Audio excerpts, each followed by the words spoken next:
got a freestyle I just dropped on YouTube.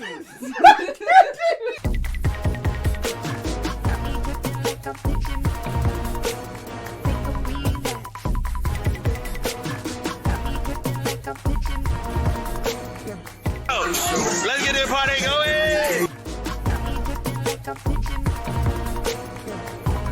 You got another day to be great. You woke up, so that means that you have another day to be great. Do you know how drunk I was, bro? I don't remember that whole let's get this party going. Like, I don't remember that at all. Like, I have no recollection. All I know is I sent the video files in and I think that's it. What the fuck? I said, is that AI? And he's like, no, that's you. I said, bush. He said, no AI. All you. No way. I was like, man, I was gone out of my mind. But that's because Niecy had me taking shots like crazy. Like it was for our birthday, man. And yeah, you can watch the vlog. It's on the YouTube channel or whatever.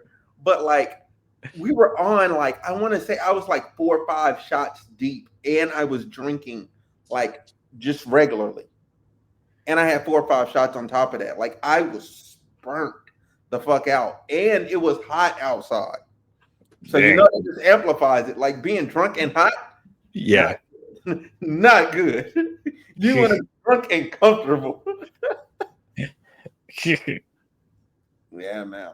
But how you been, man? How you been? It's been a minute, yo. It has been a minute. It's been a while. It is I don't know. I said it's there's a lot going on, you know, more things going around. I was very sad that happy that you know, I'll do it. Happy Eagles won, Chiefs lost. I was very sad that the Rams didn't make it through because of that snow game. But you know, I've been traveling, supporting my team, hanging out with the people, doing everything out there as well too. So said cannot you know, been trying to watch the movies and everything. Can't complain. Life is good. Life is good. Yeah. I will say, besides a bumpy start to the year, I will say my everything's getting a lot better. Everything's getting a lot better. Mm-hmm. But you know who is not getting better for still in 2025? Drake. Mm-hmm. He still is dealing with this same BS.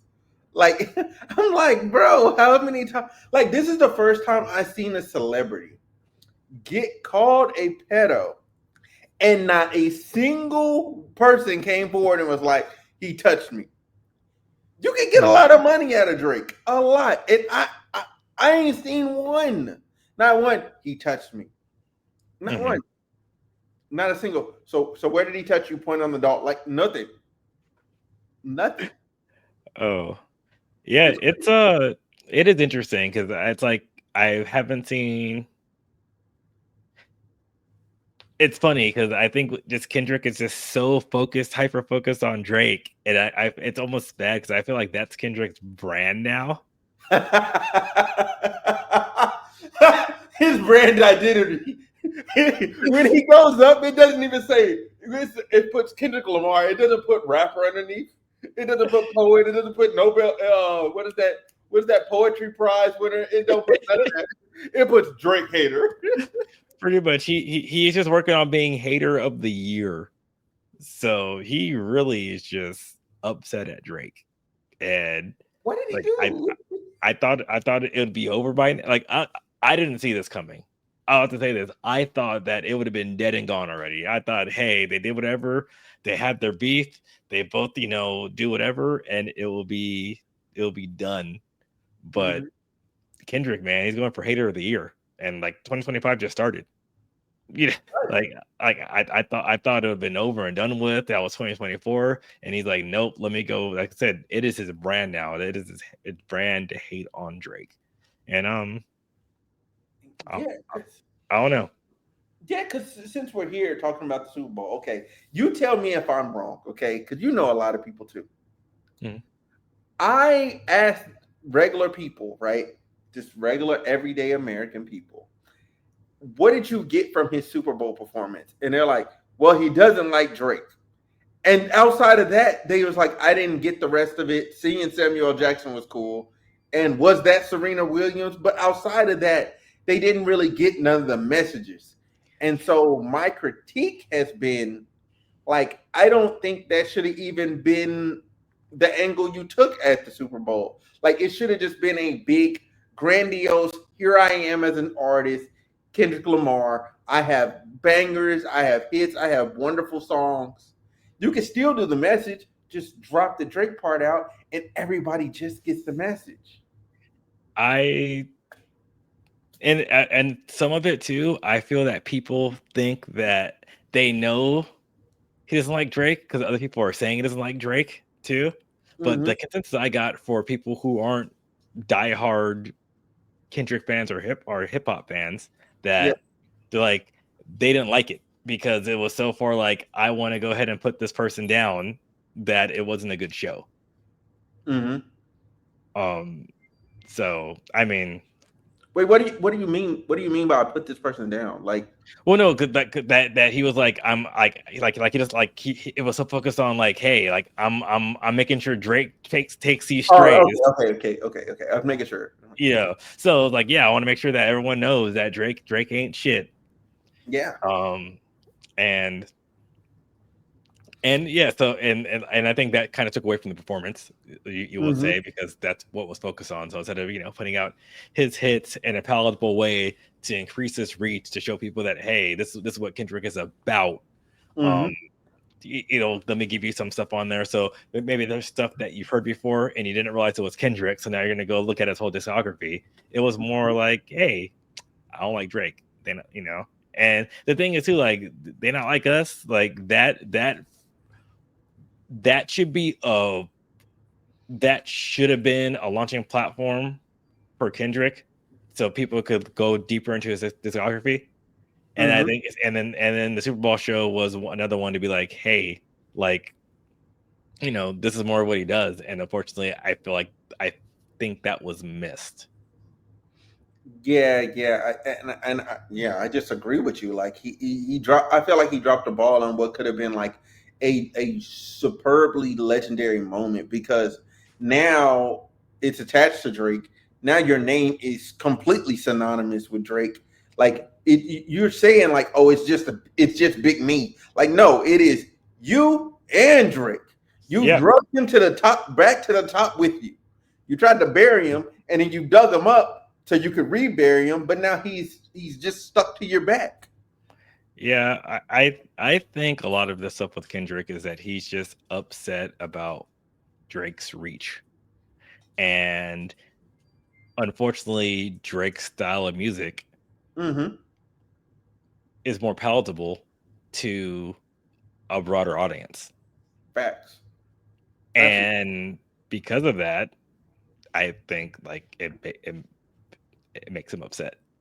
Which and I get it, because if you feel like you're putting on all the work and you're doing this and you're writing poetry and you're putting out this work and you're not getting recognized, and you feel someone who you feel that you're better than, that has half the talent in that department and is doing stuff, and it's kind of doing what you're doing but like a lighter version and getting more recognition, like I get that. So, but sometimes you kind of have to be like, you know what, just let it go.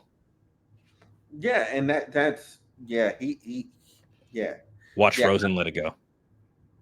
Facts. Because I said in another video, like, I felt like what he was doing was like he was going the extra step too far. Like, he had already won 2024. Like, if you don't do this, then you can rebrand and come off 2024 and springboard, like you said, into just here who I am greatness. You know what I'm saying? And I feel like it was a missed opportunity. But again, it's going to be one of those things. And obviously, the NFL is not going to let hip hop perform again. They already did their like apology letters and apologies to people and all that. So yeah, it's hip hop's not performing next year for sure. Oh yeah, we're done. We probably won't perform again for a while. Hey, they might invite Dre again. So. No, I think they're done. I think. Well, no.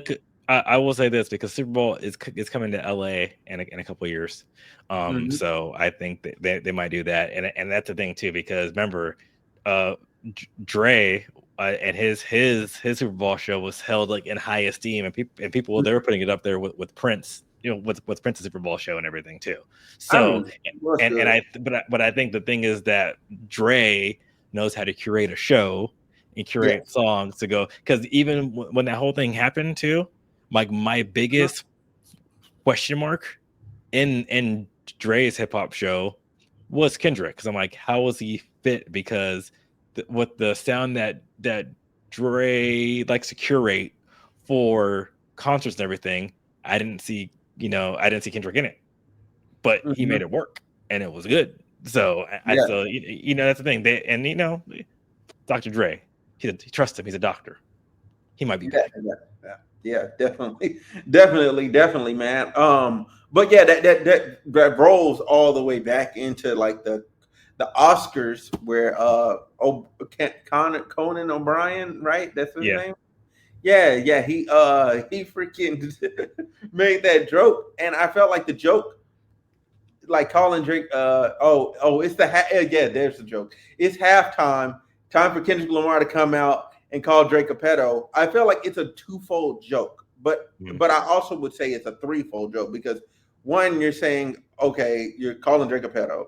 That's obvious on first level. Then you have second level, oh, Kendrick's just a hater and he's just gonna run around calling Drake a pedo. And then three, culturally, it's like it's a dig at how black people are treating each other in a way. You know what I'm saying? And it's clowning us as a culture and like how that moment even happened. So, like I said, one, I think two, it shows how big this deal is between Kendrick and Drake, where it just won't go away. I really want to not hear about either of them anymore. Like, I want to just talk about other stuff, other artists. Like, it's sucking the air out of the room. It's not good. Everybody's at each other's throat all day and night. It's just not good. Yeah.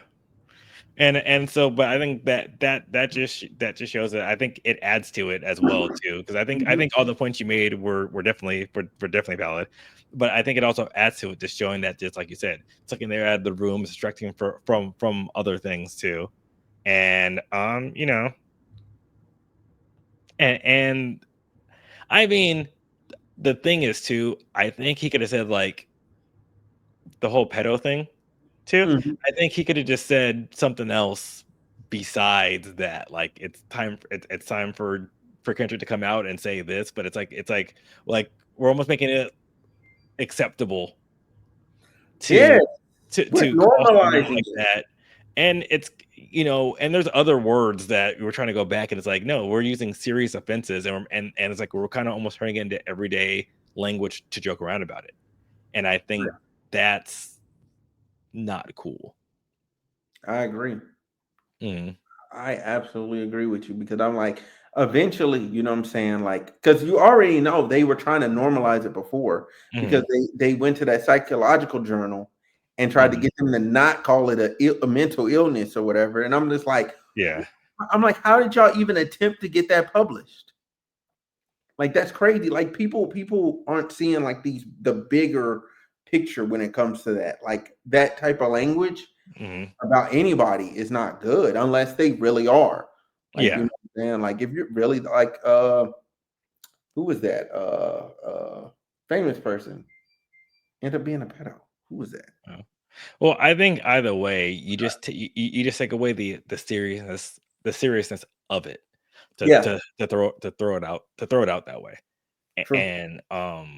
And I think it's like almost, when we talk about about the different things between the different stages of SA too, where, and because before we had like the egregious one kind of all the way up here, but then when you normalize it, you're taking away the impact of it too. So then people, they don't take it seriously, because soon it's like, you joke around about it, you do this, and now we're gonna start calling freaking 18-year-olds that are still in high school dating a 16-year-old, even though they just turned 18. They're gonna start calling them that too, less the impact, because and you're normalizing it. So not only you're misusing it, you're lessening the impact, and you're making a joke about it too. because now you're saying it's okay for them, like, oh, haha, you're this, you're that, and it's like, no. And like the more we joke about it, like we're taking away the impact. So yeah, so you must have seen that story where they were trying to call that 18-year-old dude a PDF. Yeah. It's like, bro, I said that's not they're in high school together. Like, Yeah, do y'all they're in not high school know? together. Like, It's like, this is a normal thing. yeah, it's not, you're not like a 30-something-year-old man going after 6-year-olds and stuff like that too, or a woman going after 6-year-olds. That's the thing. And I think because they're joking around about it and they're doing that, and you're lessening the impact of what, I agree. But yeah, I definitely say, yeah, Drake is right to sue UMG, like, for sure. Like, for sure. Like that if, because the thing is, he signed there. You know what I'm saying? That's he's y'all guy, and y'all didn't publish it in knowing it's fake. Like, it's not a real allegation. Like, and it's serious. Yes. It's too serious. Like, because people are like, oh, Drake went after Meek crazy. I'm like, he said, is that a world tour? Is that your girls tour? That is not even close to in the same ballpark. Yeah. That is like a yo mama joke. Like, it's not even close. I think too, like, you have to realize in today's world where cancel culture is real, and me, like I said, I agree. There's things about holding people accountable for what they say, what they say in different actions that they do.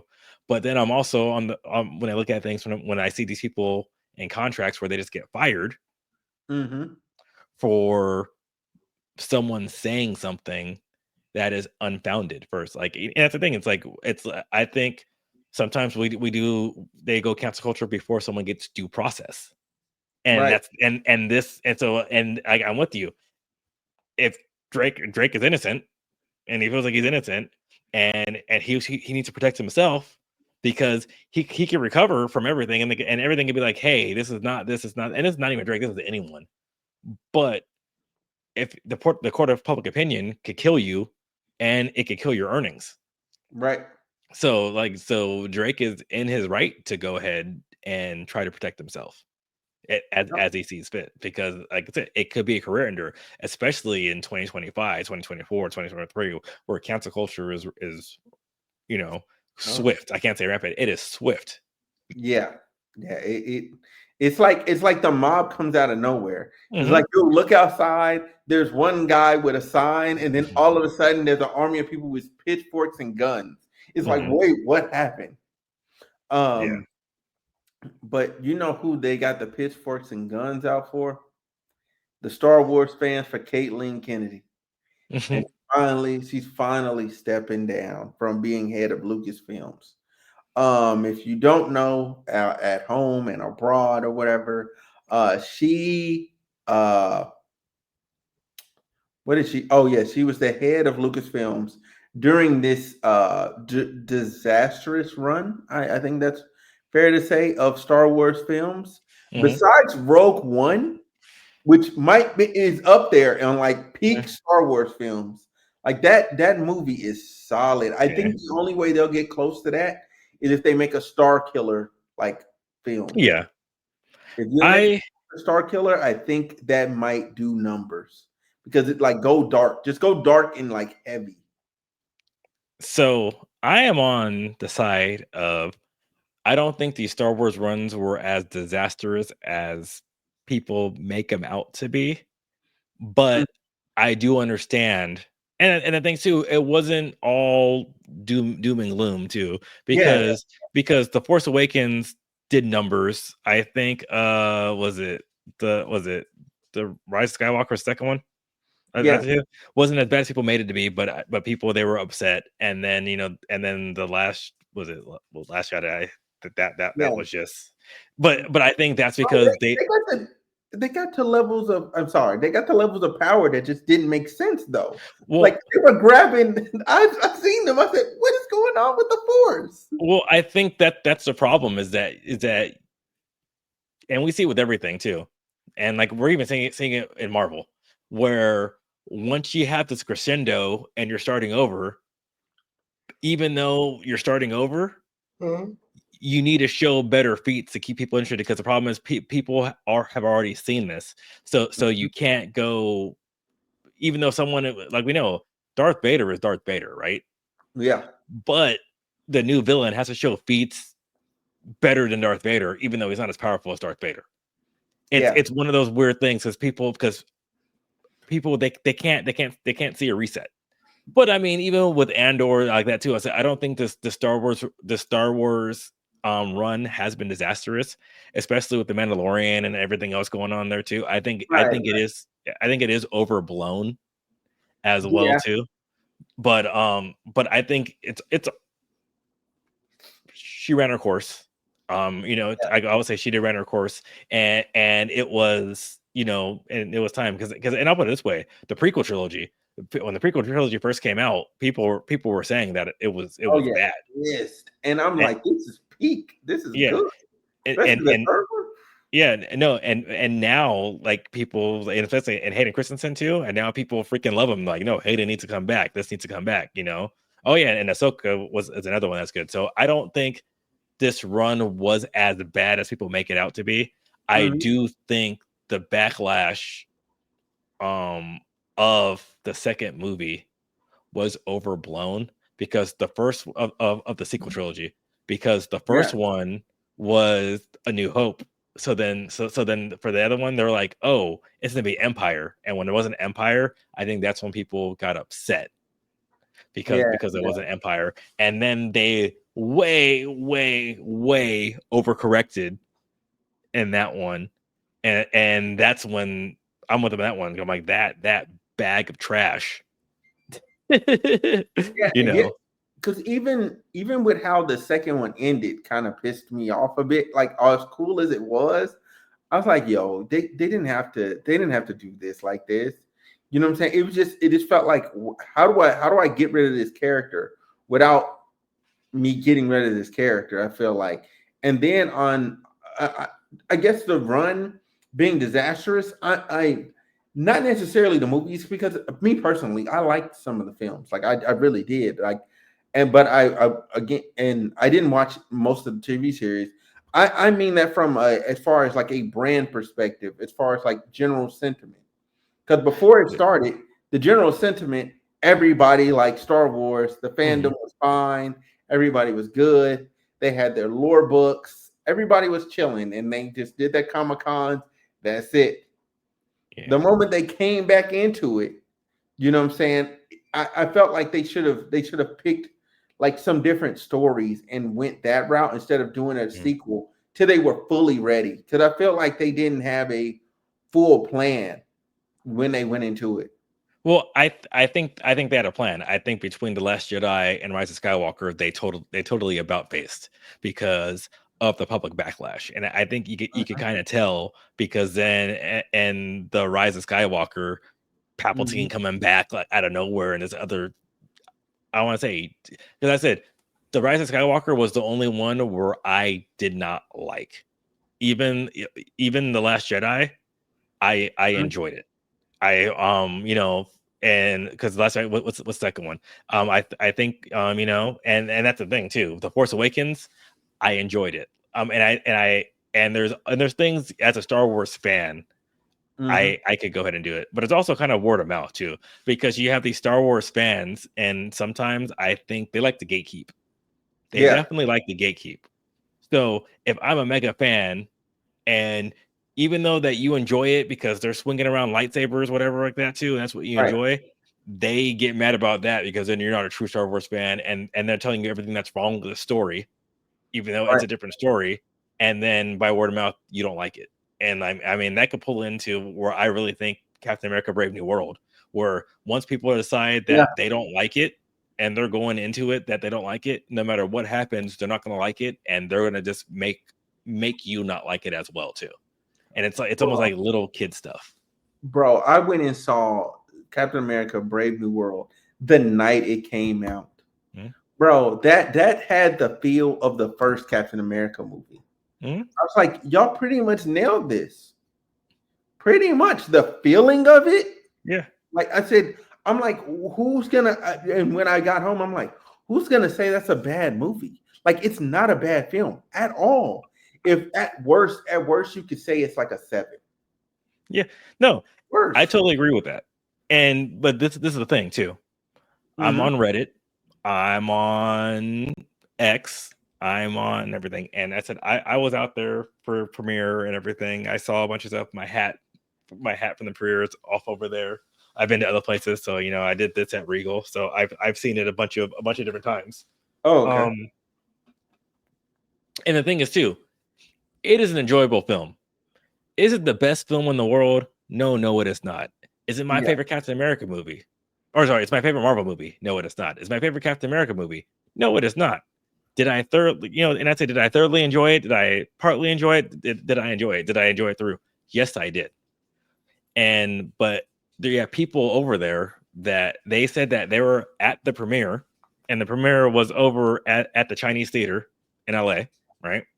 So now these people, they're going outside random movie theaters, and they're saying that they saw the movie, right? So they're saying they saw the movie and it was this. And so, and like stuff was already put on Sin, like on ready to upload on YouTube to say, when this movie come out, it is bad. And then when you look at everything on Rotten Tomatoes, and then even on Reddit too, Reddit people were like, there's a lot of people saying, "Hey, I enjoyed the movie," right? And then people on there were like, "I don't think this is organic because I saw it with 6 people and we all didn't like it." So, but the thing is, okay, and because they said I was on the post, it was like, oh, it was like I was on they were like on a triple date, right? And I'm like, I was on a double date, and I enjoyed the movie. But then you go to Rotten Tomatoes, and then if you go to the people, not the critic score, the people score, it's at 80%. So it means 8 out of 10 people like this movie, which means it's not as bad as you're trying to make it out to be. And you just need to accept it. Exactly.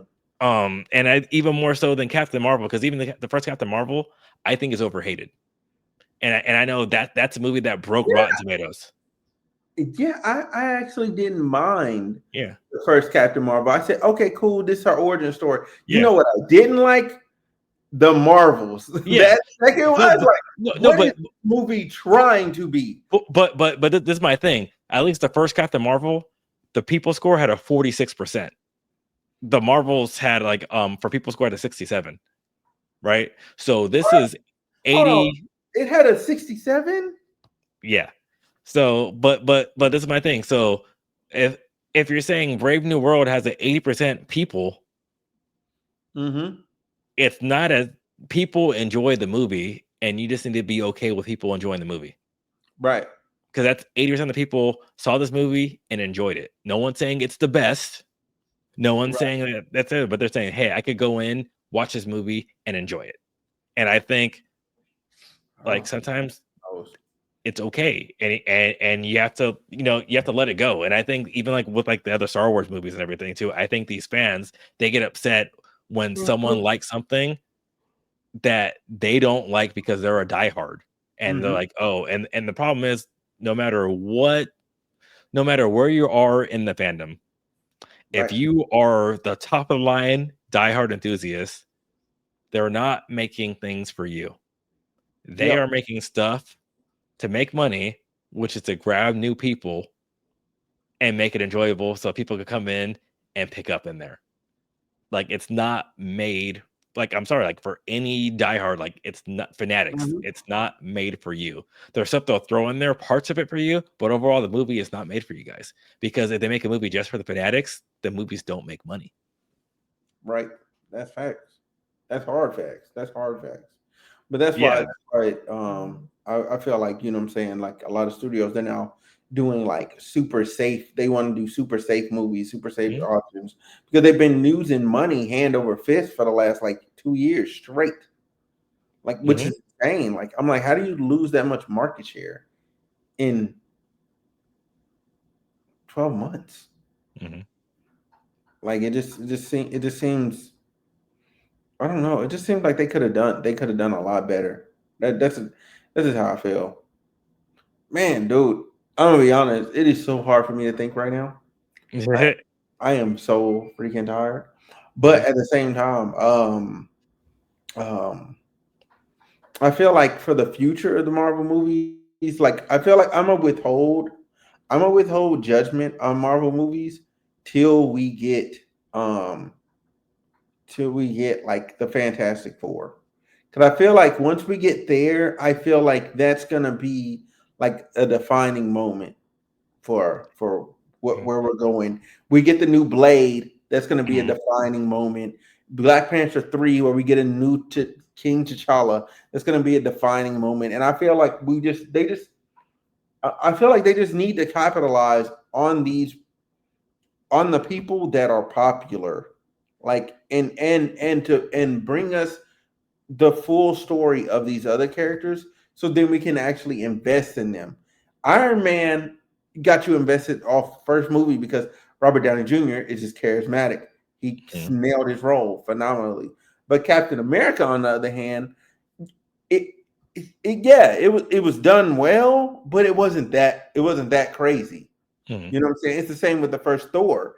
But because you knew these tied together, you were willing to give them time and a chance so that you could see how they interact with each other. Actually, I definitely agree with you because I think with the Infinity Saga, a lot of people look at it through rose-colored glasses, and they think everything was a banger. And the thing is, there's a lot of stuff in Phase 1 and in Phase 2 that just wasn't the best. But because Phase 3 and everything, and Infinity War and Endgame, and pretty much every Avengers movie, and even Age of Ultron, it wasn't as good, but it was still like, and that's a lot of people. Age of Ultron, they're like, oh, that's the weakest Avengers movie. But the first Avengers, Infinity War, Endgame, but they see those three and they're like, oh, snaps, and so they think everything in the Infinity Saga is good. I will definitely say, with Marvel, I'm gonna slow down and reserve more judgment until probably Avengers Doomsday and the Secret Wars. So I also want to see, because I do feel like one thing that was missing through these phases that Brave New World fix, it finally feels connected again. Yes. I think yes. this movie connected a bunch of different things and was setting up, because they were doing the multiverse saga, but nothing felt connected at all between these movies. Besides randomly throwing Doctor Strange in there. Well, no, I think because of Doctor Strange and that too, because I think that was a tie over. But then after that, and I do feel like that was kind of like a part of Spider-Man was a part of the Infinity Saga, even though it was left over that. But even like Multiverse of Madness, it was its own thing. Shang-Chi felt like its own thing.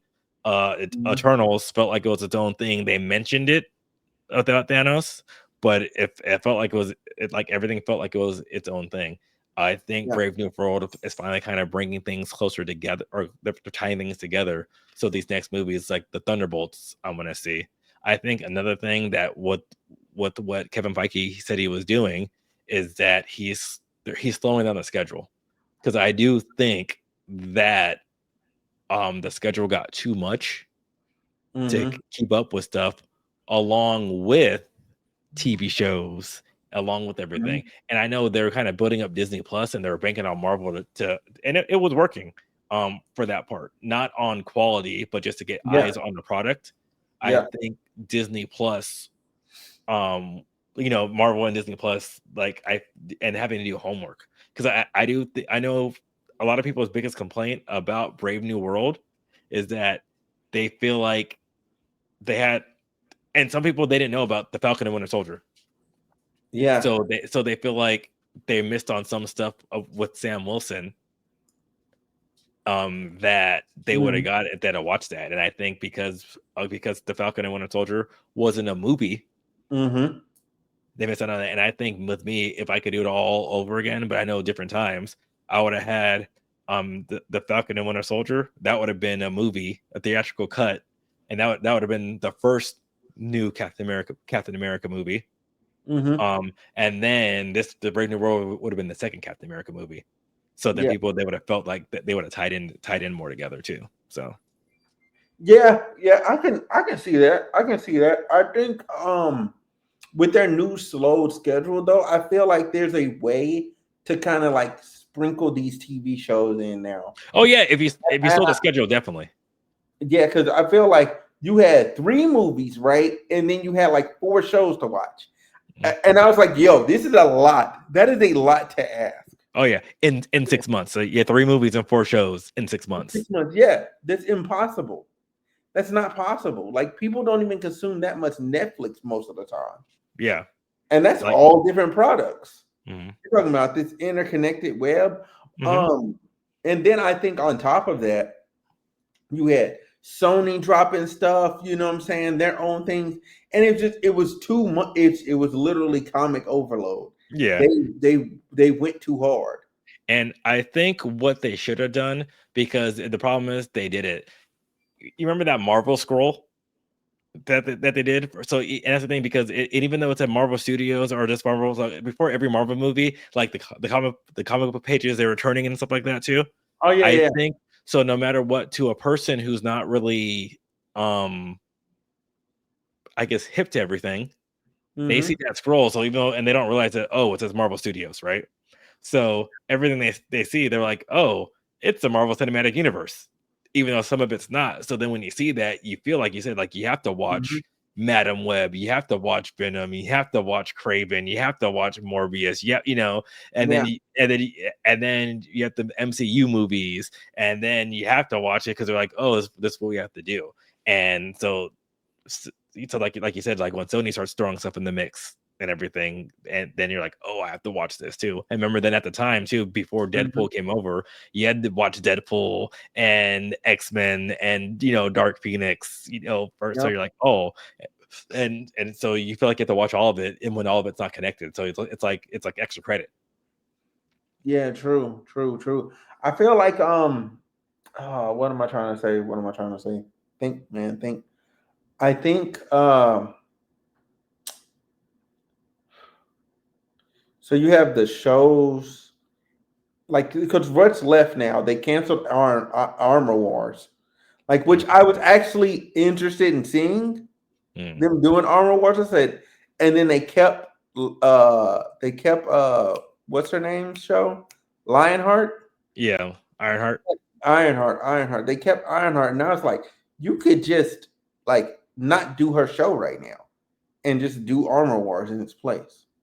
I think that would have been ideal. Well, I think they have to do Ironheart because I think they're still building to that Young Avengers that they teased again after the Marvels. Yeah. And so, and they realized it's like, hey, and I think that's the thing too. If you're doing like a Young Avengers, I think that is cool to do that on TV. Yeah. Because they're not going to have their own thing, and I think that's a good place to go ahead and put them there. So, and maybe for different things, it's like, you have all your big multi-planetary threats and stuff like that up here or on the big screen, and then your low level, like almost kind of how they did Netflix before when they did when they did the Defenders. Your street level stuff was on Netflix. Now you're saying, hey, all your street level stuff, which will be the Young Avengers, that's gonna be on Disney Plus. And the thing is too, it doesn't have to be a TV show. You guys could do a movie straight to Disney Plus. And I think that would be good too. I know that they like the TV route because that one probably is a better return on investment. Right. But I mean, there's different things that they could do that way to make it. But like you said, I do think a slower schedule where you can sprinkle in TV shows would definitely be a lot better than what they were doing when it felt like overload, and then that fatigue set in, and then people they're waiting for Marvel to fail. They really, really are, and I think that's why even with the Brave New World, they're like, it's this, it's that, it's a $4 million budget, and it's like, no, it's $180 million. Yeah. And then they're like, oh, and then numbers come out. They're like, oh, marketing, and I'm like, no, they already passed it. Like, calm down. Mm-hmm. Yeah, man. Yeah. Yeah, man. I agree with you. You had great points, man, dude. I'm past the point of no return now. I'm no good. I need to get into bed. I'm old, bro. I'm He's old. old. He's done. Oh man, yeah. I'm finna drink this water. I'm finna hop straight in the bed because I done already took a shower. That's probably why I'm sleepy. Because I done already took a shower. Like my body is comfortable. My body is like, yeah. So it's over now, right? We're done. He's over. He's like episode 356. I am done. No more Homeroom with Smooth podcast for today. We'll see you good on 357. I'm Smooth. My bed's over there, and we're out of here.